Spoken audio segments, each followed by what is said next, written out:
The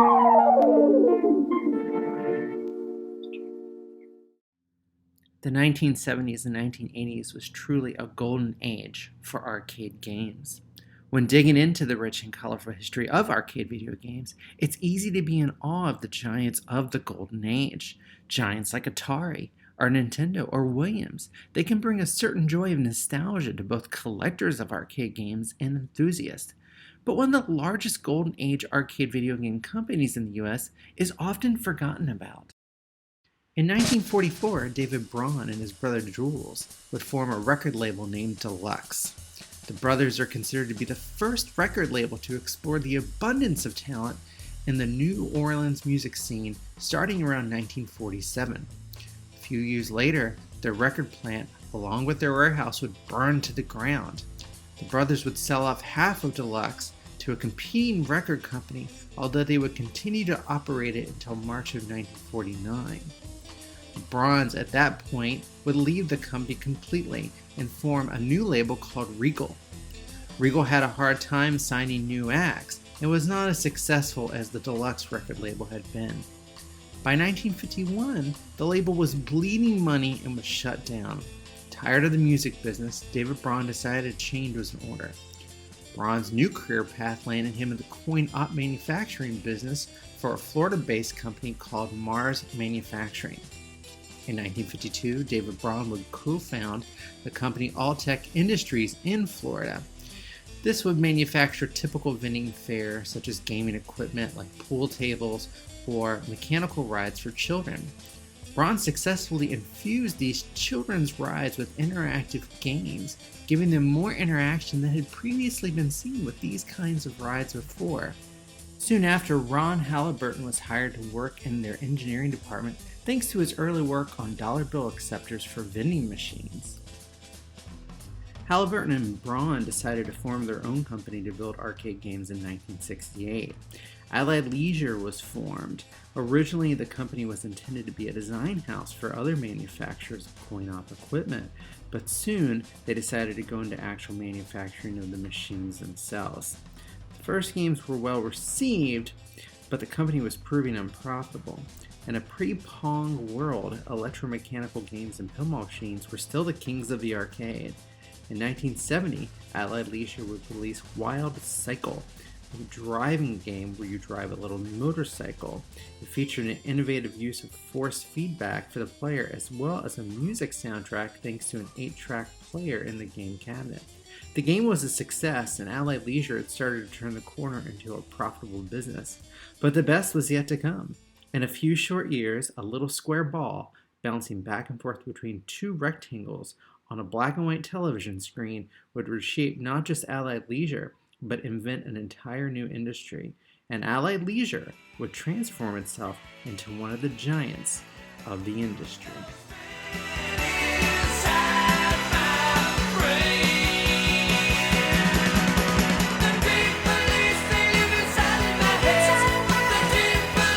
In electronic games apparently is at an all-time high. It's expected to remain that way as long as people continue to look for inexpensive ways to entertain themselves, and the end is not in sight.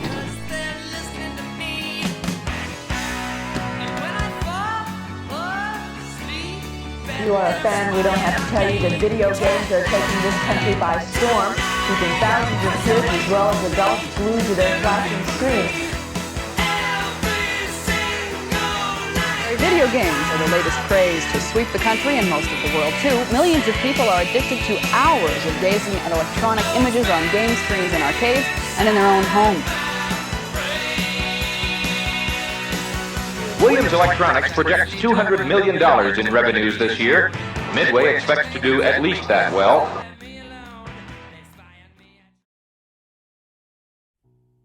Coming out of 1971, Allied Leisure reported record sales of almost $3 million, almost double of the previous year. Chairman David Braun was confident in the ability Allied had gained from both increased manufacturing capability and demand for amusement devices. This would help secure a profitable future for the company, he hoped. In August of 1972, a young computer guru decided to make a second attempt at creating a successful arcade video game. Nolan Bushnell's first attempt with Nunning and Associates created the innovative yet commercially unsuccessful Computer Space.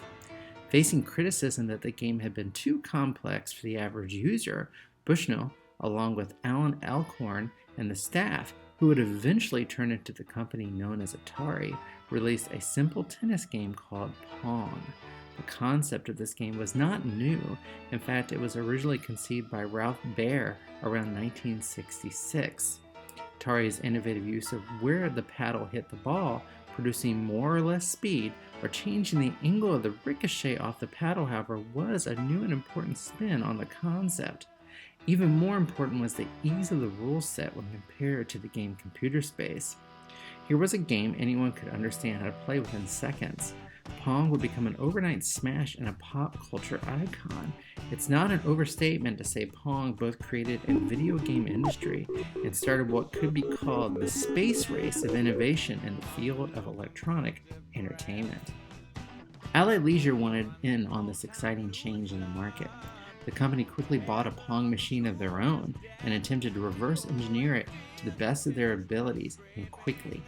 Allied felt the game wasn't properly designed for the wear and tear of the coin-op industry and would end up redesigning the game to be more reliable. Using store-bought black and white television sets since monitors weren't available in mass quantities, Paddle Battle became Allied Leisure's first foray into electronic video games. Both Allied Leisure and a company named For Play Manufacturing would announce their Pong clones in March of 1973. These would be only the first in an onslaught of Pong clones and Pong-like games for the next 4 years from countless manufacturers for both arcade players and home users as well. And a good bit of timing or marketing, or even thanks to the manufacturing capability at Allied Leisure, Paddle Battle would end up actually outselling the original Pong machine by Atari. An estimated 22,000 Paddle Battle machines would make it out of the Allied warehouse and into the hands of operators. Allied had beat Atari in the race for Pong profits, even coming out with a 4-player version of the game named Tennis Tourney in July of 1973, before Atari's 4-player version of Pong Doubles. The success of Paddle Battle really came down to two factors. One, Allied Leisure had a huge manufacturing capability at the time, and two, the machine just happened to be one of the first Pong clones to the market. Allied at the end of '73 really had turned a corner. Sales were at $11.4 million with a $1.6 million profit. It wasn't all roses, however. A lot of key staff members had left to join the competition at Atari, mostly due to salary disputes, and a new challenge would lay ahead, one that would almost end up destroying the company. With sales and profits continuing to rise, Allied was a rising force in the coin-operated entertainment industry. On January 31st, 1974, that momentum unfortunately came to an abrupt halt when the manufacturing wing caught on fire and was severely damaged. Despite the two other buildings within the company being spared, production of new equipment came to a complete stop. Calls of possible arson were thrown around within the company and to the media as well. Allied was not the only business, however, in the area that was damaged, as the fire affected 3 blocks of an industrial area within Florida. The cost of the fire was estimated to be about $1 million for Allied. This was compounded somewhat due to the lack of comprehensive insurance that Allied held. Fire officials, however, could not find any evidence of arson, despite reports of a car speeding away from the fire right before it started. There was a bit of luck, however, for Allied that probably prevented the fire from being a total game ender for the company. The week before the fire, much of the production equipment had been moved into a newer building. The newer building had minimal damage, but it still caused Allied to temporarily lay off its workforce of 175 production employees, while the facility could be rebuilt and repaired. It only took 90 days, however, and then the company would be back up and running again. In April, Allied continued to manufacture new versions of Pong-like games, but the public interest in Pong games was dying off, probably due to a saturation in the marketplace. Allied decided to switch focus from the new video game style games back to pinball machines and also gambling devices. Allied also reverted back to electromechanical style arcade games, including the innovative driving game Super Shifter. The game was so popular, a second run of games was manufactured when the original production run sold out. Fortunately for Allied, they would go on to lose $266,000 that year due to the fire and to the lack of a breakout hit like Paddle Battle. Other companies also struggled in the industry, but the competition was pushing away from traditional games of the past and attempting to move a little bit forward with technology. This was something Allied seemed to be struggling with. 1975 and 1976 proved to be more bad news for Allied. The company would continue to lose revenue and operate in the negative. In 1976, Allied would lose over $3 million. In March of 77, after a bunch of lawsuits were filed from creditors, the company filed for Chapter 11 bankruptcy protection. David Braun, the original co-founder, would step in with a large cash loan to try to save the company. Allied was having problems with both production delays of new products, unprofitable lines, and questionable quality. Allied's attempts to diversify into ventures such as home gaming, early computerized photo booths, and even skateboard park manufacturing in the late 70s were all a mixed bag at best. Allied attempted to compete with celebrity-themed pinball machines that were popular during this era by signing a deal with the star of the TV show Hee Haw, Roy Clark. This went over about as well as you would think, since kids weren't really clamoring to play pinball with a guy famous for making jokes inside a fake cornfield. Allied continued to lose staff talent as well to the competition, which didn't really help matters. In October, Allied was accused of misrepresentation in a fraud lawsuit over representing the financial investment potential in the failing company. This also had ties to investments in a ski resort. This would not be the last time Allied would be involved in shady legal deals. In November, Allied was removed from bankruptcy, but would suffer yet another blow as co-founder Bobby Braun, who had left the company the year before, would pass away. Things started to look up for Allied in 1978. The Allied cocktail pinball table became a signature product for Allied. With a smaller playfield compared to full-size pinball machines, players could sit and play while enjoying a drink or chatting with the ladies, 1970s style. Cocktail tins had always been around since the beginning of pinball machines, but the popularity of such machines had always been limited. Take 5 would be the best-selling cocktail pinball machine for Allied, although several other models would be manufactured in the coming years, and Allied would continue to sell electromechanical games. Cocktail pinball machines, however, would be the savior of the company in 1978, with over 4,000 sold, and the company would finally show a profit again after 5 years of losses. In 1979, Allied seemed to be going back into the wrong direction, as the industry started to move away from mechanical games and pinballs towards a digital future.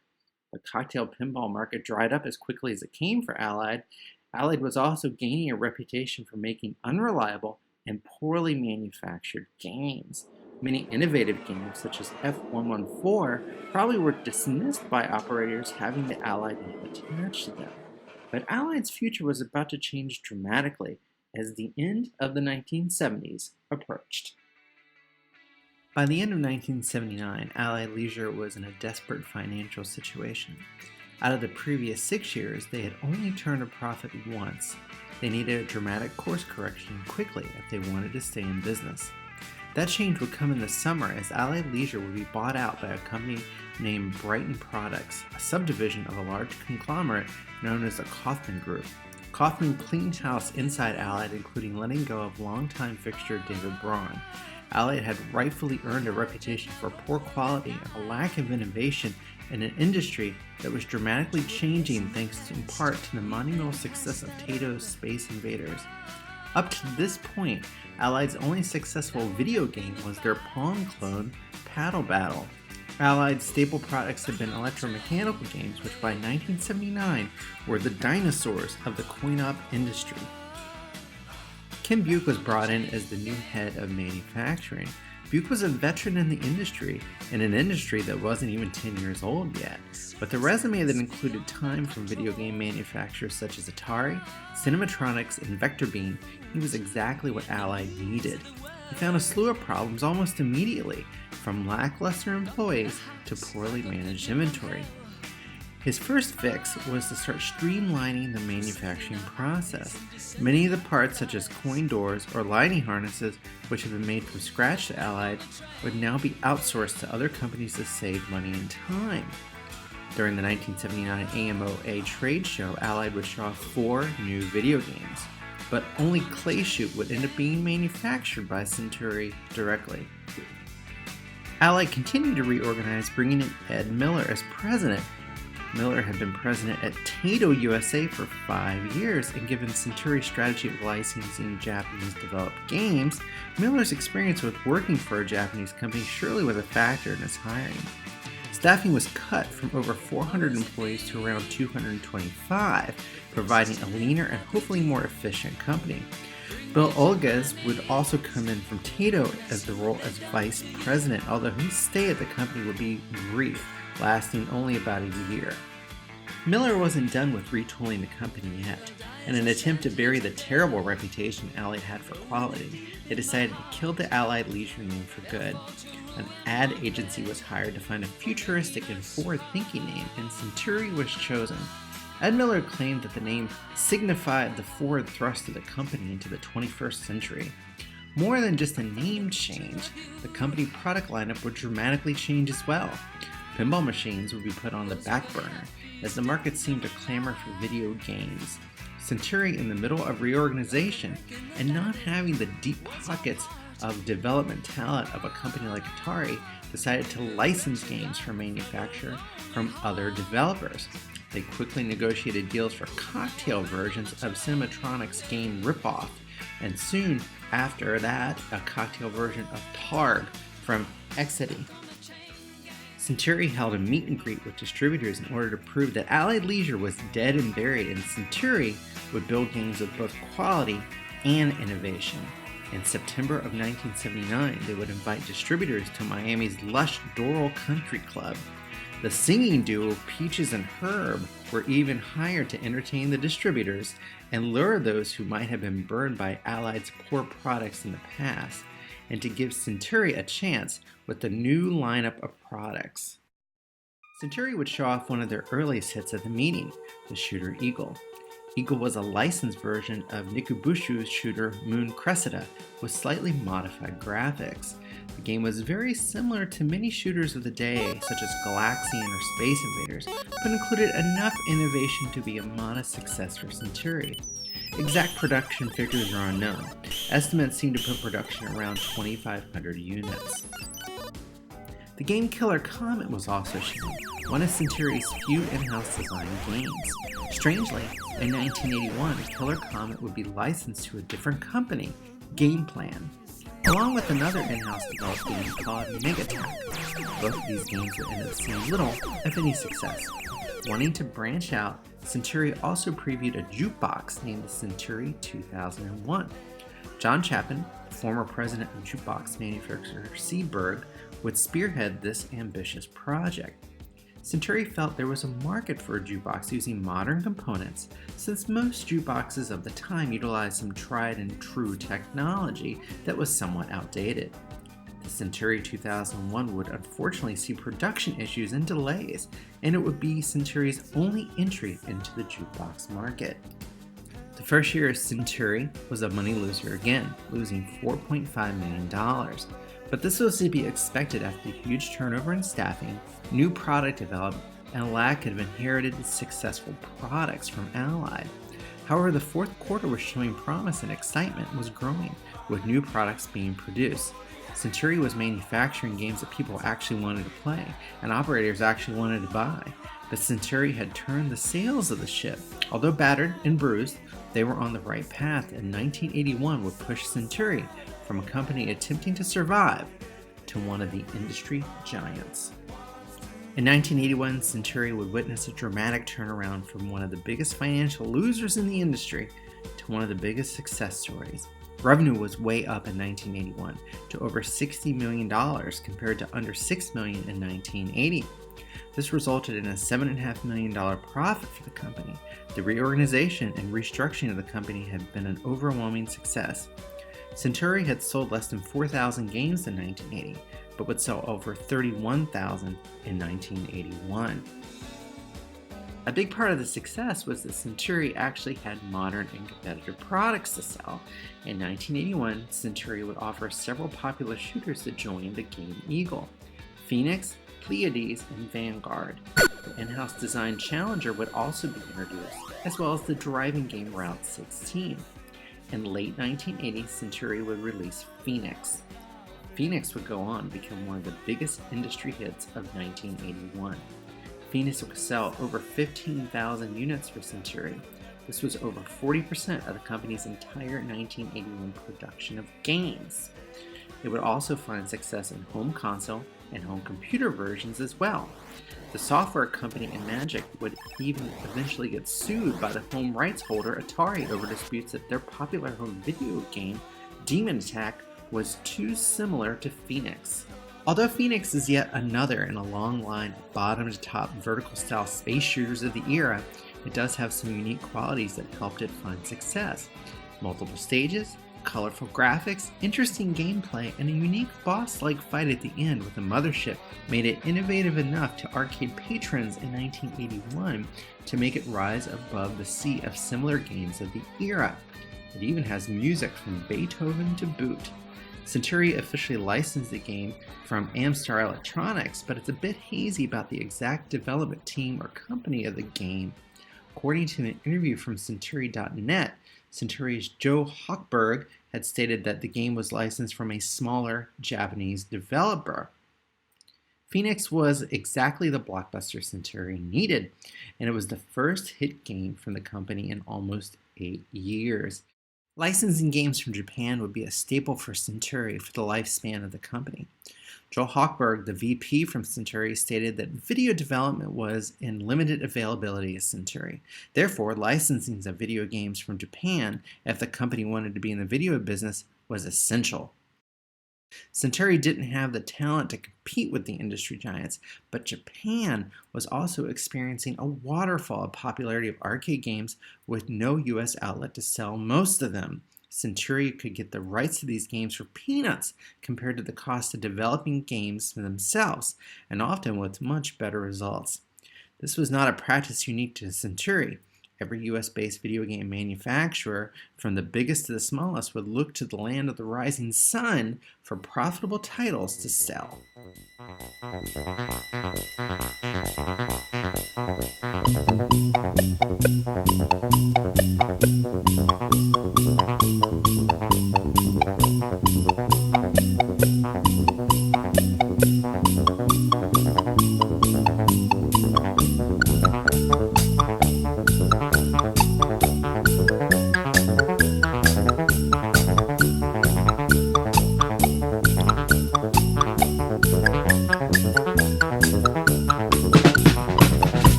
In April of 1981, Centauri would release Pleiades.